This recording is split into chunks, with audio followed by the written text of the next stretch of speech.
بسم الله ما شاء الله.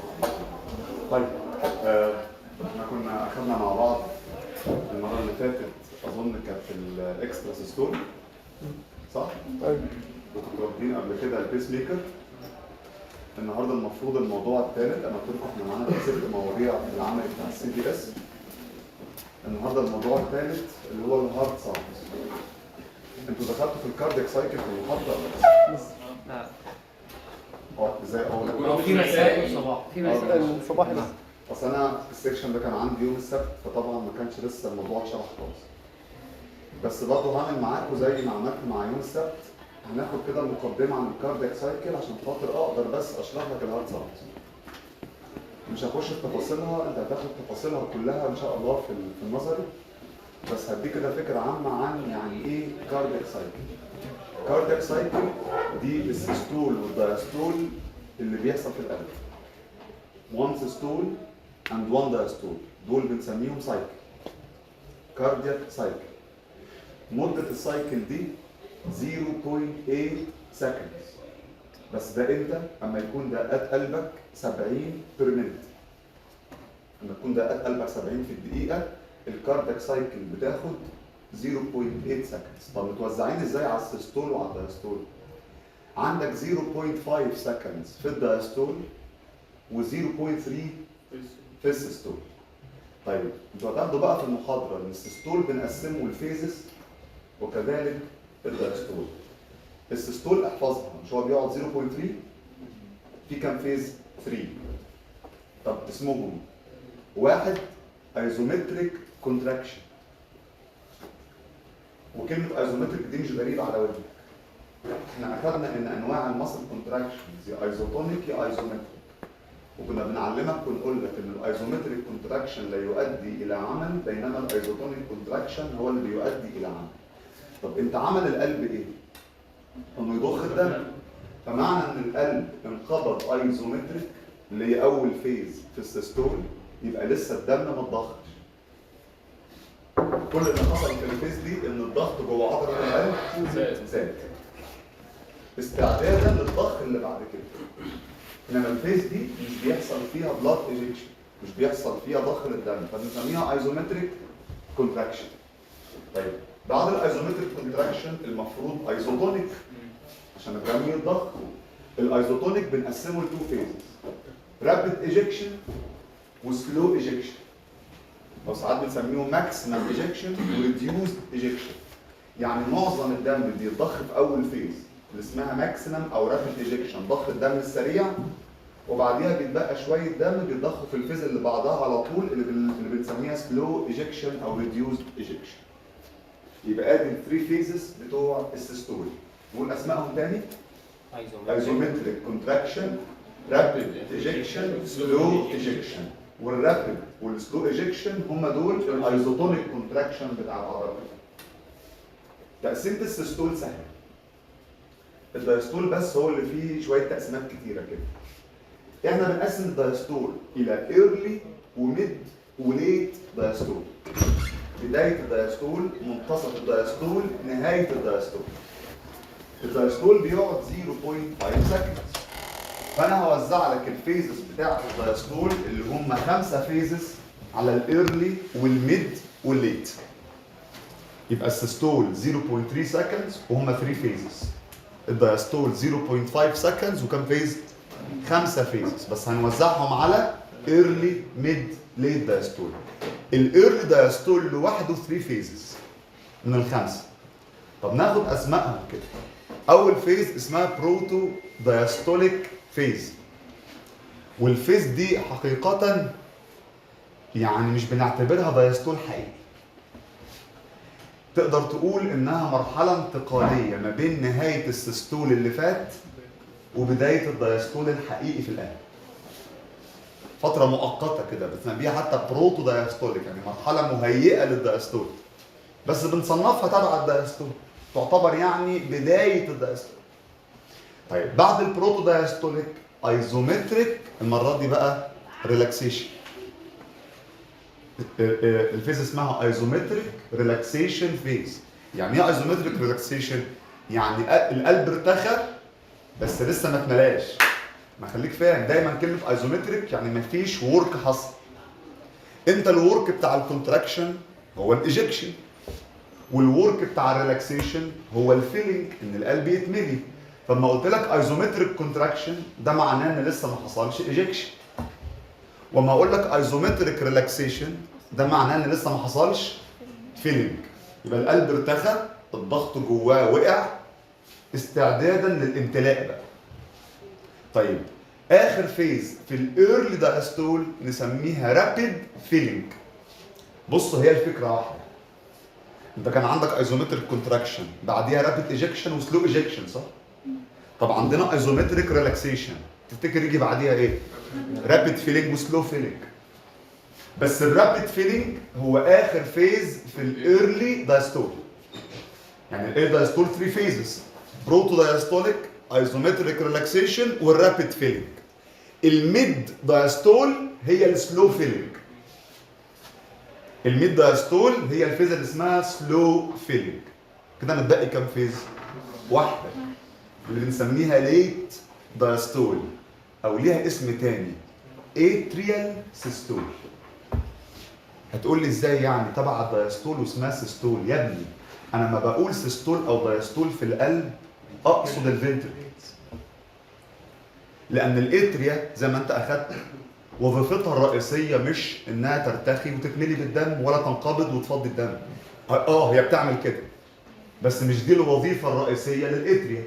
وظيفه الاتريا الرئيسيه انها تستقبل الدم اللي جاي عبر الاورده، بلاد ريسيرفوار. فما اقول لك ليت دايستول انا اقصد ليت فنتريكولر دايستول، اللي في نفس الوقت بيكون بيحصل ايه في الاتريا؟ سيستول. فاخر فيز دي ليها اسمين، بنسميها ليت فنتريكولر دايستول او هي الاتريال سيستول. يعني الفنتريكلز وهي في نهايه الدايستول بتاعها بتكون الاتريا في السيستول بتاعها. احنا متفقين ان ما ينفعش ان البوث فنتريكلز والبوث اتريا ينقبضوا مع بعض صح؟ ففي نهايه ارتخاء الفنتريكلز بتكون الاتريا في الانقباض بتاعها. فاخر فيز دي ليها اسمين، ليت فنتريكولار دايستول او اتريال سيستول. ادي يا ابني الثمانيه فيزز بتوع الكاردياك سايكل، وحتى هي بتوع 0.8 وكم فيز؟ 8. حفظ الارقام سهل هنا. هي بتقعد 0.8 وهما 8 فيزز. السيستول بيقعد 0.3 و3 فيزز. الدايستول 0.5 و5 فيزز. فهمت؟ طب انا ليه الاول قلت لك المقدمه دي؟ لان يا ابني انت هتاخد في النظر التالي هيمسك معاك كل فيز من دول وهيتكلم في كل فيز عن 8 نقط. يعني ممكن تعملهم في جدول مقارنه اساسا. تمسك ال8 فيزز بتوعك وتحط 8 نقط مقارنه. ايه ال8 نقط دول؟ احفظ كده معايا. هيتكلم معاك عن الاتريال بريشر، الضغط جوه الاتريال في كل فيز اللي بيحصل فيه. الاتريال بريشر. هيتكلم معاك على الفنتريكولار فوليوم، حجم الفنتريكل في كل فيز ايه اخباره. هيتكلم معاك على الفنتريكولار بريشر، الضغط في الفنتريكلز، وهيتكلم معاك على الاورتيك بريشر، الضغط في الاورطه. ادي اول 4 نقط من 8 لازم يتكلم عليهم في كل فيز. اتريال بريشر، فنتريكولار فوليوم، فنتريكولار بريشر، اورتيك بريشر. تمام؟ ناقص 4. هيتكلم معاك عن الفالفز، الصمامات اللي هم الاتريو فنتريكولار والسيميليونر. مين بيكون فاتح مين بيكون قافل في الفيز دي، مين بيكون مفتوح مين بيكون مقفول، وهكذا في ال8 فيزز. وهيتكلم معاك عن الهارت ساوندز، الاصوات اللي بتحصل في القلب اثناء الكاردياك سايكل. ده بقى موضوعنا النهارده. يعني موضوعنا النهارده ده هو نقطه من 8. نمره 3 او نمره انا اسف 8 او 7 انا اسف 7 هيتكلم معاك عن الاي سي جي، عن رسم القلب. يعني في كل فيز من دول بيتسجل ايه في رسم القلب. اما نيجي نمشي رسم القلب مع الكاردياك سايكل في كل فيز المفروض يتسجل لي ايه في رسم القلب. واخر مقارنه، اخر وجه مقارنه اللي هي رقم 8، نقطه رقم 8، هيتكلم معاك على حاجه اسمها الكوروناري بلاد فلو. يعني حركه الدم في الاوعيه التاجيه بتزيد في الفيز دي، لا بتقل في الفيز دي، لا بتوصل للماكسيمم في الفيز دي، لا بتقل للمينيمم في الفيز دي، وهكذا. يبقى انت المفروض حتى عشان خاطر ما تنساش، انت عندك 8 فيزز، وكل فيز المفروض تذكر فيها كم نقطه؟ 8 نقط.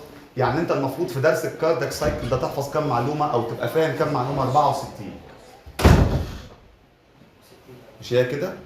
8 في 8. 8 فيزز، وكل فيز لازم تتكلم فيها على 8 نقط. انا النهارده هاخد نقطه منهم، يعني ده موضوع عملي عندنا واشرحها لك، بس في كل الفيزز بقى. هنعدي في النقطه دي على الكاردياك سايكل كلها باسماء الفيزز اللي انا قلتها من شويه. الهارت ساوندز. طيب بص يا سيدي، مقدمه كده عن الهارت ساوندز. الهارت ساوندز هي الاصوات اللي بتحدث داخل القلب اثناء كل كاردياك سايكل.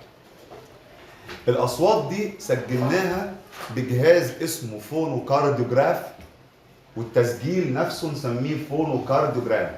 كلمه فونو يعني ايه؟ فون يعني ايه؟ صوت. الجهاز اللي بيسجل اصوات القلب فونوكارديوجراف، والتسجيل نفسه اسمه تسجيل اصوات القلب فونوكارديوجرام. طب احنا بالفونوكارديوجراف سجلنا كام صوت؟ 4. في 4 اصوات بيحصلوا اثناء كل كاردياك سايكل في القلب. يبقى عندنا في فيرست وسكند وثيرد وفورث، ودول اللي انا هشرحهم لك النهارده. طيب احنا بنسجلهم هم ال4 لانهم بيحصلوا، بس لما تيجي تسمع بالسماعه، اما تستخدم الاستيثوسكوب السماعه بتاعتك وتحب تسمع نورمالي ما يتسمعش غير الاول والتاني. هم كلهم بيحصلوا وبيتسجلوا، بس بالسماعه نورمالي ما نسمعش الا اول 2. نسمعهم نسميها اوديبل، يعني يمكن سماعهم باستخدام الاستيثوسكوب او السماعه الطبيه. طب الصوت الرابع عمره ما يتسمع نورمالي. الرابع لو اتسمع ده معناه ان في مشكله. ممكن يتسمع في حالات السيفير انيميا مثلا، في حالات السيفير هايبر ثايرويدزم لو في زياده شديده في افراز الغده الدرقيه. ممكن في الليفت فنتريكولار فيلير لو في فشل في ضخ الدم من الفنتريكل الشمالي. يعني عمر ما الفورث هارت ساوند يتسمع نورمالي، نسميه ان اوديبل. نورمالي ان اوديبل ما يتسمعش ابدا. طب الثيرد هارت ساوند قال لك نورمالي ان اوديبل برضه، بس ممكن يبقى اوديبل نورمالي في حالتين بس. ممكن يتسمع عند الكبار، بس لو قمنا عملنا اكسرسايز واشرح لك ليه وانا بشرح كل صوت لوحده، او يتسمع عند النيولي بورن انفنتس والتشيلدرن، عند الاطفال حديث الولاده والاطفال الصغيرين. انما غير كده المفروض الثيرد هارت ساوند نورمالي ما يتسمعش. له استثنائين يتسمع فيهم نورمالي، يتسمع عند الادلتس during exercise او يتسمع عند النيولي بورن انفنتس والتشيلدرن. المقدمه دي لازم تتقال قبل بقى ما نخش على كل هارت ساوند ونشرحه لوحده. يبقى تقول لي الهارت sounds, these are the sounds produced by the heart during each cycle. These sounds are recorded by phonocardiograph and the record is called phonocardiogram. They are 4 heart sounds. Normally, the first and second heart sounds are audible by the stethoscope. ويسموا عملية سماع الأصوات بالسماعة خطوة كده من خطوات الكشف. اما تكبر وان شاء الله يقول لك انت لما تيجي تكشف على عيان في خطوات انت بتعملها مع العيان. الاول بتقول ملاحظاتك عليه باي انسبكشن. يعني ايه انسبكشن؟ من غير ما تلمسه. وبعد كده تبدا تستخدم ايديك وتكشف، دي سموها بالبيشن. وبعدين تبدا تستخدم السماعه وتسمع حاجات معينه، الخطوه دي نسميها اوسكالتيشن. اما تستخدم السماعه وتسمع اصوات معينه انت عايز تسمعها زي اصوات القلب مثلا، بنسمي ده اوسكالتيشن. نورمالي الفيرست والسكند هارت ساوندز هم اللي نورمالي اوديبل باي ذا ستيثوسكوب. الفورث از نورمالي ان اوديبل ان اول ايجز، والثيرد هارت ساوند از نورمالي اوديبل في حالتين بس. الادلتس during exercise ادي واحد، او النيولي بورن infants and children. اي سؤال في المقدمه دي؟ عشان همسك لك بقى كل واحد من الاربعه ونتكلم عنه لوحده. ماشي. بص بقى، انت المفروض في كل هارد ساوند هنقوله لازم تتكلم عن النقط دي. اول 3 بحرف السي. يعني تقول لي كل هارد ساوند بيحصل في انهي فيز من الكاردياك سايكل. ده بيتسمع في الفيز دي، ده بيحصل في الفيز دي، ده بيحصل في الفيز دي، وهكذا. ولازم تقول الكوز حصل ليه. والكاركتر، يعني ايه الكاركتر؟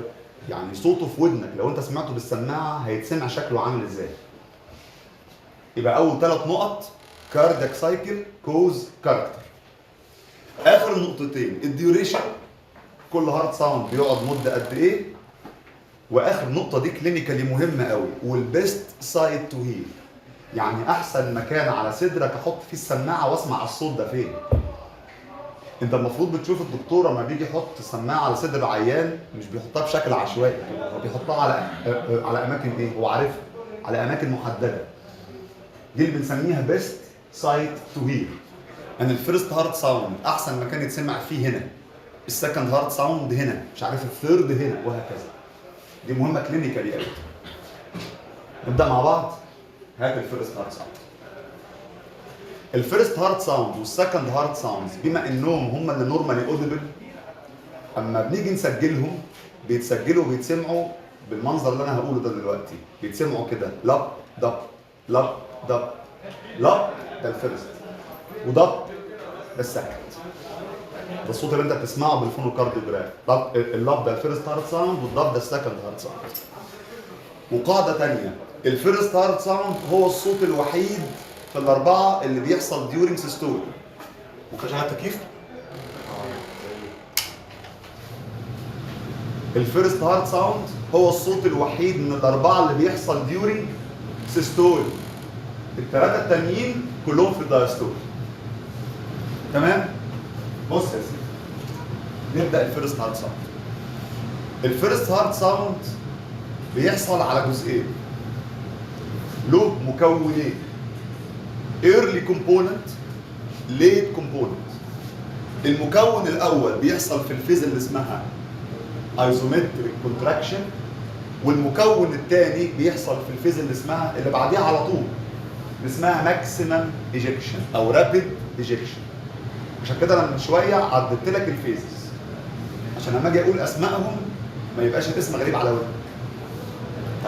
الكوز، واحد يقول لي هو اشمعنى الفيرست والسكند هم بس اللي بيتسمعوا بالسماعه؟ مش احنا قلنا كده؟ لان يا ابني زي ما هقول لك دلوقتي الفيرست والسكند اسبابها او اسبابهم ان في فالفز بتقفل. اما يكون السبب فالف قفل لازم يعمل لك صوت في القلب. هو اللي يعمل لك صوت الفالف هو بيقفل ولا الفالف هو بيفتح؟ هو بيقفل. انا لما اجي افتح الباب ولا اقفله هو اللي يعمل صوت، اما يخبط هو اللي يعمل صوت. نفس الفكره الفالفز. الفالفز لما تقفل تعمل اصوات. وزي ما هنشوف دلوقتي الفيرست والسكند هارد ساوند سببهم الرئيسي ان في فالفز قفلت. عشان كده هم الوحيدين اللي نورمالي بيتسمعوا بالسماعه. طيب نوزعها. الايرلي كومبوننت سببه كلوجر اوف ذا اي بي فالفز. ما في الايزومتريك كونتراكشن القلب بيستعد للايجكشن، مش احنا قلنا كده؟ فالاي بي فالفز اللي كانت مفتوحه مع نهايه الدايستول اللي فات تيجي في الفيز دي وتقفل. لان دي الفيز اللي تسبق الايجكشن على طول، صح؟ ده السبب الرئيسي. الايرلي كومبوننت سببه الرئيسي كلوجر اوف ذا اي بي فالفز. طب انتوا اخدتوا في الاول خالص في المقدمه بتاعه الهارت اخدتوا ان الكاسبس بتاعه الاي بي فالفز ماسك فيها تندونز نسميها كوردا تندناي، والتندونز دي ماسكه تحت في الفنتريكل في عضله اسمها كابيلاري ماسل. طب ما انت يا ابني اما الاي بي فالفز تقفل التندونز اللي ماسكه في الفالفز هتتهز وتهز لك كمان الفنتريكل. بس الفايبريشنز دي ما تحصلش الا لما يحصل الكلوجر. زي ما اتفقنا السبب الرئيسي للايرلي كومبوننت اوف ذا فيرست هارت ساوند هو الكلوجر اوف ذا اي بي فالفز اللي ادى الى vibrations in the ventricular wall and اوف ذا كوردا تندناي، التندونز اللي ماسكه في الكاسبس بتاعت الايبيفالفز. طيب الليت كومبوننت اللي المفروض بيحصل اثناء الماكسيمم ايجكشن فيز، اما الدم يتضخ بسرعه في الشرايين في الاورطه والبلمونري ارتري يعمل في الجدار بتاعهم فايبريشن، فده يعمل لك المكون الثاني للصوت الاولاني، الليد كومبوننت اوف ذا فيرست هارت ساوند. يبقى انا ربطت لك الكوز بالفيز. الفيرست هارت ساوند يمكن هو اطول واحد فيه بس سهل، بيحصل على مرحلتين له مكونين. المكون الاول بيحصل في الايزومتريك كونتراكشن وسببه الكلوجر اوف ذا ايبيفالفز اللي ادت الى فايبريشنز ان ذا كوردا تندناي اند ان ذا فنتريكولار وول. المكون الثاني بيحصل في الفيز اللي اسمها ماكسيمم ايجكشن فيز بسبب الفايبريشنز اللي حصلت في الوول اوف ذا اورتا اند بالمونري ارتري. سهله؟ طيب ادي الكاركتر ونخلص من الحته دي بقى في كل الساوندز عشان ما تعلقهاش تاني. كل الساوندز ما عدا الثالث بنوصفهم كده soft and low pitch، اصوات ناعمه وحدتها قليله، الفريكونسي بتاعتها قليله، يسموها لو بيتش ساوند. ده حتى الصوت الرابع ما يقولش عليه سوفت، يقول لك فينت كمان. عارف يعني ايه فينت؟ ضعيف قوي، خافت يعني. الصوت الوحيد فيهم اللي لاودر اند شاربر هو التاني. وانت بتذاكر كده سهل الامور على نفسك، في حاجات تخلص منها على طول. بالنسبه للكاركتر بتاع الاربع اصوات، الاصوات كلها ما عدا الثاني يتوصفوا سوفت اند لو بيتشد. حتى الرابع كمان مش بنقول سوفت، بنقول فينت. ما عدا الصوت الثاني يتسمع شاربر، حدته اعلى، لاودر والفوليوم بتاعه اكبر، صوت عالي. طيب من حيث الديوريشن، الفيرست هارت ساوند بيقعد من 0.15 ل 0.16 سكند. ساعات في كتب بتكتب 0.16 صح؟ 0.15 0.16 سكند. البيست سايت تو هير. مين هم الايبيفالفز اللي قفلوا هنا؟ مين الايبيفالفز دي؟ المايترال والترايكاسبيد. فالمايترال لما يقفل يتسمع احسن في حته، والترايكاسبيد لما يقفل يتسمع احسن في حته. المايترال مكانه فين؟ او يتسمع احسن فين؟ قال لك عند الايبكس. انتوا اخدتوا في الاناتومي، الاناتومي بتاع الايبكس موجوده في الليفت فيفث انتركوستال سبيس في الميد كلافيكولار لاين تقريبا تحت النبل. ده المكان المشهور بتاع الايبكس، ليفت فيفث انتركوستال سبيس في الميد كلافيكولار لاين. يتسمع هنا مين؟ الكلوجر اوف ذا مايترال فالف. حتى بتوع الكارديولوجي بيسموا دي المايترال اريا. بتوع الكارديولوجي ما يقولوش ايبكس، يقول لك انا هسمع المايترال اريا. ليه اتسمت مايترال اريا؟ لان بيتسمع فيها الكلوجر اوف ذا مايترال فالف. طيب نخش على الترايكاسبيد بتاع الناحيه اليمين. الترايكاسبيد يتسمع عند اللور ستيرنال بورد، عند التقاء البودي اوف ذا ستيرنم بالزيفويد بروسيس، عند نهايه الستيرنم من تحت. وبتوع الكارديولوجي يسموا المنطقه دي ايه بقى؟ ترايكاسبيد اريا، لان بيتسمع فيها الكلوجر اوف ذا ترايكاسبيد فالف. سهل ولا صعب الفيرست هارت ساوند؟ فهمت في كل هارت ساوند ده احنا لازم نتكلم عن ايه؟ 5 نقط، ماشي؟ طيب السكند اللي بيتسمع ده بيحصل في الفيز اللي اسمها ايزومتريك ريلاكسيشن. وانا متفق معاك من الاول الصوت الوحيد اللي مرتبط بالسيستول هو الفيرست، عشان قلنا كده كان بيحصل على مرتين، ايزومتريك كونتراكشن ورابيد ايجكشن. السكند هارت ساوند بيحصل في الايزومتريك ريلاكسيشن فيز، وعشان بس الكلام يكون دقيق بيحصل مع نهايه البروتو دايستوليك، بس مينلي في الفيز دي بياخد معظم وقت الفيز دي اللي اسمها ايزومتريك ريلاكسيشن فيز. طيب ايه سببه؟ كلوجر اوف ذا سيميليونر. وافهم انت هنا القلب بيستعد للارتخاء، وفي الايجكشن اللي كان بيسبق الفيز دي كان السيميليونر مفتوحين، اللي هم الاورتيك فالف والبلمونري فالف كانوا مفتوحين اثناء ضخ الدم، فيجوا في الفيز دي ويقفلوا. طب قفلوا ليه؟ عشان الدم ما يرجعش تاني من الشرايين للفنتركلز، عشان الدم اللي ضخناه في الشرايين من شويه ما ينزلش تاني لمين؟ للفنتركلز، فالسيميليونر يقفلوا فيعملوا السكند هارت ساوند. بص الوصف بتاعه شارب اند لاود. الديوريشن بيقعد مده اقصر شويه 0.12 سكندز. طب البيست سايد تو هير، ركز في دي. الاورتيك فالف، انت المنطق بيقول لك الاورتيك فالف بيتسمع كده يعني جنرالي احسن ناحيه الشمال ولا اليمين؟ الاورتيك المنطق يقول شمال صح؟ والبلمونري المنطق يقول يمين. لا غلط، هنا غلط. انتوا اخدتوا في الاناتومي ان الاورطه وهي خارجه من الليفت فنتركل صحيح، والبلمونري وهو خارج من الرايت فنتركل صحيح، بيخرجوا زي المقص. يعني الاورطه بتميل شويه يمين والبلمونري بيميل شويه شمال. فبص بقى الاماكن. الاورتيك فالف احسن مكان يتسمع فيه الكلوجر اوف ذا اورتيك فالف هو الرايت. تخيل اورتيك رايت، الرايت سكند انتركوستال سبيس جنب الاسترنال، اللي بيسموها بتوع الاناتومي الباراسترنال لاين، الخط اللي جنب الاسترنال على طول. بس شمال ولا يمين الاورطه هنا؟ يمين. يمين في الرايت سكند انتركوستال سبيس كلوز تو ستيرنم، ويبقى البلمونري نفس المكان بس الناحيه الثانيه. الليفت سكند انتركوستال سبيس كلوز تو ستيرنم. وبتوع الكارديولوجي بالتبعيه يسموا الاماكن دي اورتيك اريا وبلمونري اريا. انت لما تروح كلينيكال ان شاء الله مش هتسمع الوصف ده خالص اساسا. هيقول لك يا ابني وانت كده بتكشف على حاله في الامتحان، يقول لك اسمع لي الاورتيك اريا، اسمع لي البلمونري اريا، اسمع لي المايترال، اسمع لي الترايكاسبيد. هم بيسموها على حسب الكلوجر اوف ذا فالفز اللي بتتسمع هنا. فهمت؟ طيب على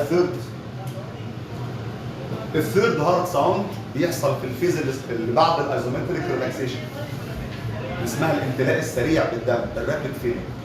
واظن السبب هنا بقى ما يبقاش فيه كلوجر اوف فالفز. السبب هنا هو اندفاع الدم من الاتريا للفنتركلز. الدم ينزل يخبط في الفنتركلز فيعمل فايبريشنز في الفنتركلز. هي الرابيد فيلينج فيز دي كانت تبع الايرلي ولا الليت ولا الميد دايستول؟ كان ايه ظروفها بالظبط؟ كانت اخر واحده في الايرلي، والتوقيت هنا مهم. يبقى سبب الثيرد هارت ساوند الاهتزازات اللي حصلت بسبب اندفاع الدم من الاتريا للفنتركلز، وده حصل في الايرلي دايستول. ارجع بقى لحته الاستثناءات اللي كنا بنسمع فيها الثيرد لو تفتكر. ما هو يا ابني بما ان الثيرد قدامك هنا سببه حركه الدم في القلب، اندفاع الدم من الاتريا للفنتركل، ما هو اكيد حركه الدم من الاتريا للفنتركلز تزيد ديورنج اكسرسايز.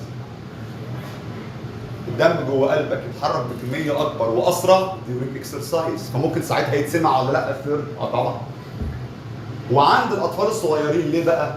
لان الطفل الصغير وزن قلبه او حجم قلبه بالنسبه لمساحه قفصه الصدري تعتبر كبيره. فاي حركه دم جوه قلبه ممكن تتسمع. زي الثيرد هارت ساوند او الفيلينج يعني. هو الثيرد سببه الفيلينج. فهمت ليه؟ يبقى الثيرد هارت ساوند انا بس بفكرك قلنا نورمالي ما يتسمعش الا في حالتين: in adults during exercise او في النيولي بورن انفنتس اند children. السبب اللي قدامك ده سببه اندفاع الدم من الاتريا للفنتركلز. الكاركتر ايه رايك؟ سوفت اند لو بيتش، خلاص خلصنا منها.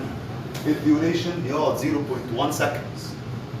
طب البيست سايد تو هير، النظام حلو. امتلاء الليفت فنتريكل يتسمع افضل في مكان، وامتلاء الرايت فنتريكل افضل في مكان، لان الساوند ده مرتبط بالامتلاء. وعشان خاطر ما تحفظش كتير، امتلاء الليفت فنتريكل يتسمع احسن عند الايبكس برضه. واحنا اخدنا فوق فين مكان الايبكس؟ كان فين مكانها؟ ليفت فيفث انتركوستال سبيس في الميد كلافيكولار لاين. وامتلاء الرايت فنتريكل يتسمع في نفس الحته اللي كان ممكن تسمع فيها الترايكاسبيد، اللي هي اللور ستيرنال بوردر، عند نهايه الستيرنال من تحت. سهله؟ ما نزود هنا بس ملحوظه صغيره، اتفضل. السماعه لا لو مش ظاهر مش هسمعه، بقول لك لو اتسمع يتسمع في الحتت دي عند الايبكس برضه. انا لسه ما وصلتلوش السماعه.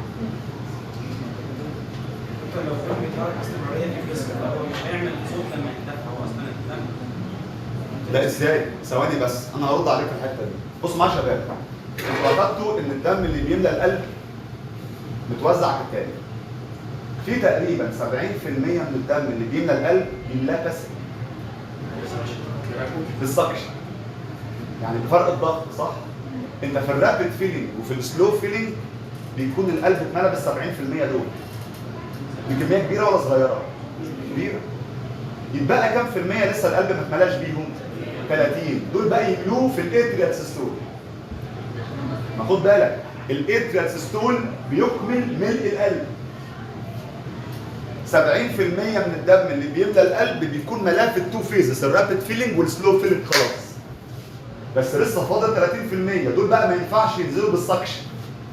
لازم الاتريا هي اللي تكونتراكت وتفضهم لك في الباب. وانت هنا او هنا في اندفاع للدم من فوق لتحت. يعني لما يكون 70% دي كميه كبيره قوي، 70% نازلين يملوا القلب في وقت قصير هيعملوا صوت. وحتى ال 30% مع انهم كميه صغيره بس نازلين باندفاع برضه بسبب الاتريال سيستول او الاتريال كونتراكشن. صحيح ال 30% صوتهم اضعف بكتير جدا من ال 70، احنا قلنا فين من شويه، صح؟ فين؟ طيب انا هزود بس هنا معلومه صغيره في الثيرد هارت ساوند قبل ما نختم بالفور. احسن توقيت تسمع فيه الثيرد هارت ساوند، انت بتشوف الدكتور وهو بيكشف بيقول العيان خد نفس خرج نفس، صح؟ احسن توقيت ممكن تسمع فيه الثيرد هارت ساوند لو كان هيتسمع هو الاكسبيريشن. لان مع الاكسبيريشن الفينس ريتيرن بيتحسن، فبالتالي الفيلينج بيتحسن. اخدناها فين دي قبل كده؟ ايه علاقه الاكسبيريشن نفس بفينس ريتيرن؟ النيجاتيفيتي بتاعت الانترابتورال بريشر لو تفتكر اللي انت اخدتها في الريسبيريشن. انت اخدت ان النيجاتيفيتي بتزود الفينس ريتيرن.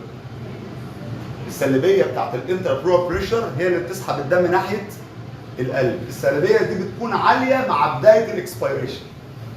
فتقول العيان خرج نفسك، وهو بيخرج نفسه تحط السماعه بتاعتك على الاماكن دي.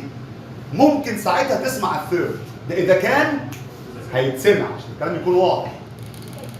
لان هو نورمالي مش بيتسمع الا في الاحوال اللي احنا قلناها. طيب يا سيدي نختم بالفورث هارت ساوند.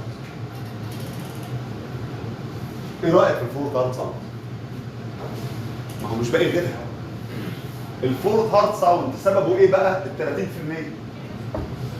اما الدم بينزل يخبط من الاتريال للفنتريكلز اللي هم ال 30%، ده كان بيحصل في الفيز اللي اسمها اتريال سيستول، ودي تعتبر الليت دايستول.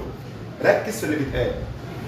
الثيرد والفورث الاثنين سببهم امتلاء، بس واحد بيحصل في الايرلي واحد بيحصل في الليت. الايرلي دول ال 70% والليت دول ال 30% اللي باقيين. فهمت ولا لا؟ يبقى انا اثبتت لك دلوقتي ان السكند والثيرد والفورث كلهم بيحصلوا ديورنج دايستول. كان الفيرست هارت ساوند بس هو اللي بيحصل في السيستول، صح؟ طيب ادي الكوز، نفس الكوز بتاع الثيرد، اندفاع الدم من الاتريال للفنتريكل، بس طبعا التوقيت مختلف وكميه الدم اللي نازله مختلفه. الكاركتر حتى مش سوفت، فين صوت خافت ضعيف جدا. الديوريشن اقل مده فيه من 0.03 ل 0.05 سكند. طب البيست سايد تو هير لو كان هيتسمع الايبكس. فين الايبكس للمره الثالثه؟ ليفت ليفت انتركوستال ميد كلافيكولار. هزود هنا معلومه صغيره، احنا قلنا في الثيرد احسن توقيت، في الفورث احسن وضع. يعني ايه احسن وضع؟ يعني احسن وضع تنيم فيه العيان وممكن تسمع الفورث لو هيتسمع، تقول له نام على جنبك الشمال. يعني لو انت شاكك ان الفورث ممكن يتسمع، او لو انت عايز تسمعه لو هو كان ممكن يتسمع، قول له نام على جنبك الشمال. دي نسميها ليفت لاترال بوزيشن. اشمعنى؟ لان في الوضع ده اما الاتريا بتنقبض الدم بينزل يخبط في الايبكس مباشره. وده المكان اللي ممكن يتسمع فيه مين؟ الفورث هارت ساوند. الوضع ده نسميه ليفت لاترال بوزيشن. انا كده شرحت لك النهارده نقطه من الثمانيه بس في كل الفيزز زي ما انت اخدت بالك. المفروض ان السكشن ده لسه ما خلصش، بس انا ما اقدرش اخش معاك ديبر عن كده. نمره واحد، لان انتوا في مجموعه لسه بادئه في الكاردياك سايكل، بادئه حتى، وفي مجموعه ثانيه لسه اصلا ما اخدتش الكاردياك سايكل. المفروض بعد الهارت ساوندز هشرح لك حاجه اسمها ابنورمال هارت ساوندز. احنا نورمالي بتسجل لنا او بتسجل فيه كام صوت عندنا؟ 4. ساعات ممكن يتسجل اصوات ثانيه غير الاربعه اللي نورمالي بيتسجلوا. بنسميهم ميرمرز، هارت ميرمرز، ودي قصه ثانيه خالص. فبس مش عايز اخش في تفاصيلها دلوقتي، ممكن نبدا بيها المره اللي جايه. كده يا شباب، اي سؤال؟ كلام واضح؟